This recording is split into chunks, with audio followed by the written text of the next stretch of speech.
Productivity has nothing to do with time management and everything to do with energy management.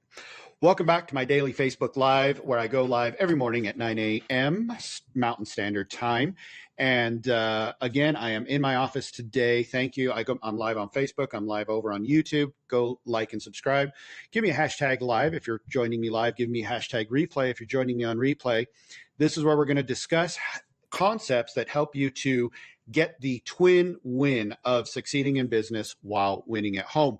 And I appreciate you guys joining me today.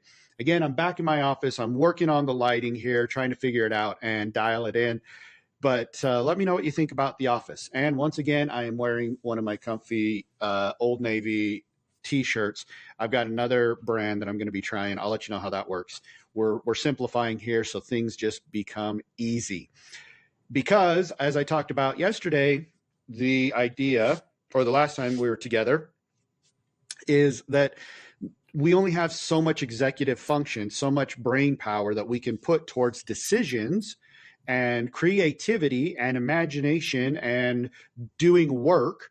We only have about 6 hours in a day. So if we can simplify by simplifying our choices, especially in the morning right off the bat, then the better off we'll be. Now, I'm going to talk about later on in this series, this is kind of becoming a series on this subject. I'm going to talk about how we can extend that maybe tomorrow or the day after, depending on what we get through today. But today I want to talk about how you can save your executive function in the morning. And it is by creating a morning ritual, by creating habits.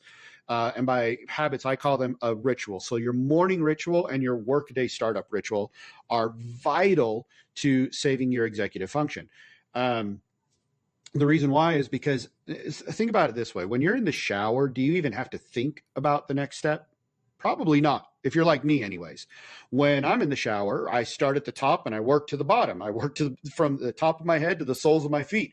And so it just becomes automatic. First thing I grab shampoo, and I shampoo. And then the next thing is face wash. And then, yes, beard wash, because you need a special wash to keep your beard soft. That could be a whole nother video in and of itself. But you treat your beard hair a little bit differently than your head hair. And then I move down to, neck, body, arms, so on and so forth, right? Torso. And so I don't even have to think about it, which is why when you're in the shower, a lot of times you come up with some of your greatest, most brilliant ideas. And thank goodness for my assistant, on my phone, so that when I get a brilliant idea, I can shout out for it to take a note. And yes, my phone is in the shower with me, not in the shower, but over on the sink. And I can shout out for my brilliant AI assistant to take a note for me. And I can shout out my note and then later on come back and decipher what it was I was trying to say. But the point is that's why you get brilliant ideas, because your brain isn't engaged in what you're doing. You're not using executive function. Your ideas come from your executive function. It comes from that part of your brain. That's where your creativity and your imaginativity and your problem solving come from. So when you're thinking about a problem, that's why you come up with the best comebacks to arguments, because you have time to think about it in the shower. And then you go, oh, that would have been great. Oh, I should have said that. Oh, that would have been a great zinger. So that's why we have to create rituals. We have to basically take that shower moment and extend it throughout our morning so that we can save that creative juice, that creative power, that thinking power for when we're at work, when we actually need it, when we need to be thinking. So that's where I create a ritual. And you probably already have one.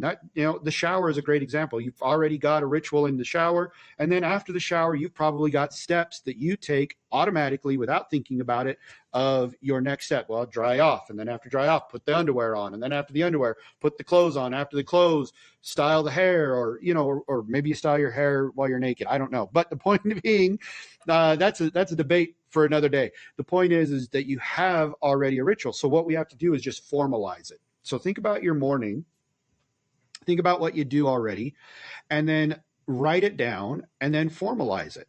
And in addition to that, think about the things that are important to you that would help you to have a great day. So for me, I realized that I need to do my scripture study every morning. I have to do it every morning. If I don't, my day is not a good day. So because of that, because of not having a good day when I don't study my scriptures, that became a part of my morning routine. I wrote it down in there as my part of my morning ritual.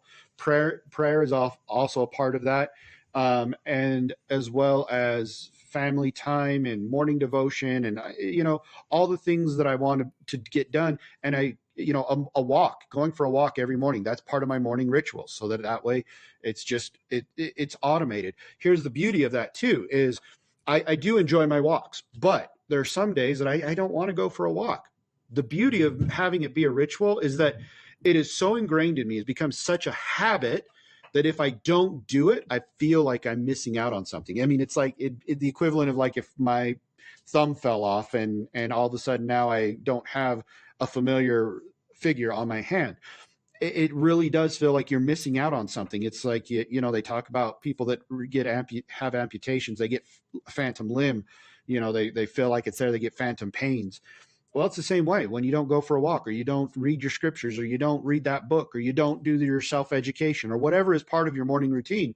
When you don't do it, then you wind up feeling like something's missing from your life. So that's why it's important. Same with your workday startup routine. My workday startup routine is to go through my purpose-driven planner. That's right, the purpose-driven productivity planner, to go through my day, to look at what I have coming up, to read my purpose statement, to read my life plan, to read my goals, to reconnect daily with them, and to set myself up for success, to get me in the mood or in the mode of work, to shift that.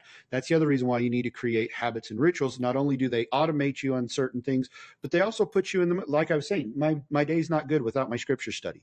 My work day is not as effective if I don't do an effective workday startup, because it sets me up to propel me into that next phase. So that's the importance of habits and daily rituals. That's how you can save a lot of your executive function, is by creating them and just doing them. So then that way you are moving forward and you are having that automation and that momentum. You're creating momentum.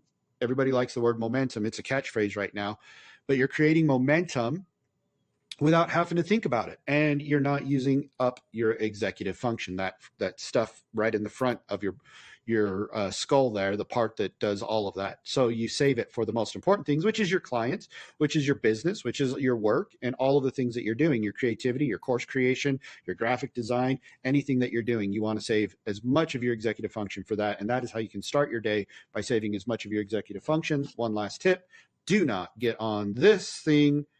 I try to avoid getting on it until after my workday is completely done. So anyways, thank you for joining me this morning. This has now become a part of my morning ritual, is my time with you. And I hope that it's become a part of your morning ritual, is to have some time with me.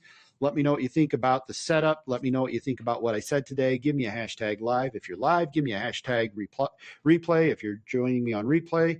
And definitely go ahead and subscribe to my YouTube channel over at the Purpose Driven Co. on YouTube. Love to have you there. Again, thank you so much for joining me, and thank you for being a part of my day. I am now going to go and do another part, one of my favorite parts of my morning workday, or my morning ritual, which is after this, to go and spend some time with the kids that are still home, that haven't started school yet. They start later on in the month, but that's what I'm going to go do. I'm going to have to change up my morning ritual once the kids are gone. I guess I'll have to spend time with my wife, right?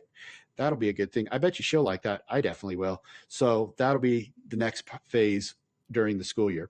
Anyhow, thanks so much for being a part of my day, and I appreciate you letting me be a part of yours. We'll talk to you guys later. Bye.